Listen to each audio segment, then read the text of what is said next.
सर्वच नामवंत कंपन्यांचे मोबाईल आणि टीव्ही माफक दरात मिळण्याचं गडिंग्लज मधील एकमेव ठिकाण म्हणजेच न्यू वसुंधरा कम्युनिकेशन। एसटी स्टँड पासून हाकेच्या अंतरावर असणारं भव्य वातानुकूलित दालन।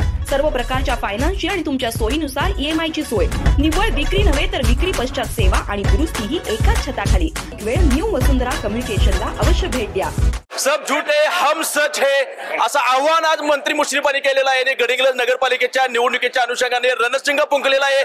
गडिंग्लजकरांना आव्हान केलेलं आहे की महायुतीच्या हातामध्ये सत्ता द्या। तर मुश्रीफ साहेब आहेत आपल्या सोबत, काय सांगतात नगरपालिकेच्या अनुषंगाने? बघा, नगरपालिका गडिंग्लजची आता निवडणूक होणार आहे, त्यामध्ये सविस्तरपणाने माझ्या मनोगतामध्ये आपण या शहराच्या विकासासाठी आणि गोरगरिबांच्या कल्याणासाठी कशा योजना आणलेल्या आहेत हे सविस्तरपणाने मी निवेदन केलेलं आहे।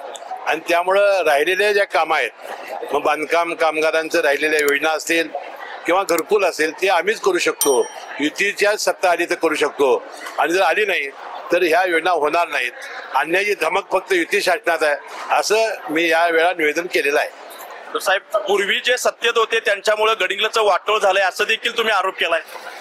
मी असं म्हणालो की या गरिबांच्या बद्दल एक योजना कधी राबवली गेली नाही। शहराच्या विकासाचा बट्ट्याबोळ झाला कारण त्याच्या हातामध्ये सत्ताच नव्हती, त्यामुळं त्यांचा विकास होऊ शकला नाही। आणि विकास फक्त आता महायुती सरकारच करेल। आता हे 5 एकर जमीन ते सत्तेवर असते मिळालीच नसती, प्रशासक आल्यामुळे ही जमीन मिळाली।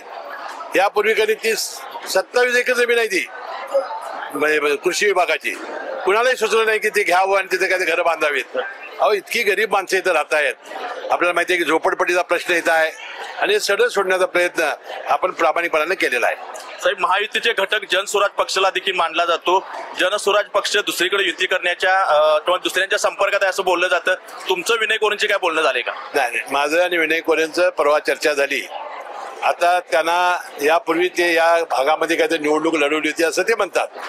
ठीक आहे, आमचं युतीचं असं ठरलेलं आहे, जर जमलं तर बरं, नाहीतर स्वबळावर, जर जमलं तर बरं, नाहीतर स्वबळावर एकमेकावर टीका न करता युतीचा झेंडा फडकवायचं ठरलेला आहे। मला वाटतं ते ज्यांना घेणार आहेत त्यांचा पक्षप्रवेश भाजपमध्ये किंवा ते जनस्वराजमध्ये करून घेतील। तर सध्याच्या घडीला तुमच्या पक्षाला भाऊबंदी म्हणून ओळखलं जातं। गडिंग्लजमध्ये सगळ्यात जास्त इच्छुक तुमच्यात आहेत, इव्हन नगराध्यक्ष पदाला सुद्धा इच्छुकांची संख्या जास्त आहे। कसं वाटतंय, कशी नगरपालिकेच्या निवडणुकीला सामोरं जातं? सगळ्यांना विश्वासात घेऊन जो निवडून येऊ शकेल, लोकांना आवडणार असेल अशा उमेदवारांची निवड आम्ही करू।